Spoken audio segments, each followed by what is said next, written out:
Takže s novým batom od Vandraku som pripravený na najbližšiu stanovačku, keďže tam mám zabavené všetko, čo potrebujem. A to napríklad nafukovaciu karimatku, bez toho sa nevyspím. Pochopiteľne na stanovačke nesmie chýbať ani stan.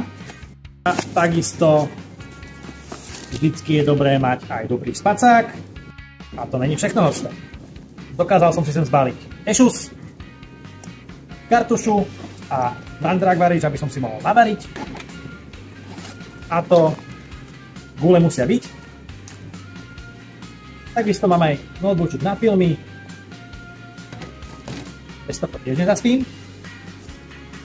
A v organizeriku mám potom aj pera, Vandrak titanový sport a takisto aj labelko, keďže sa mi nezmestí do Kidexu. V ďalšej prihradke potom mám zbalený ešte samozrejme na ráno aj monstrík, softšelovú bundu, keďže počasie sa má pokaziť. A samozrejme nesmie chýbať ani muničák a kartička nášivka. Batohy Vilnus nájdeš na našej stránke v čiernej a v zelenej farbe.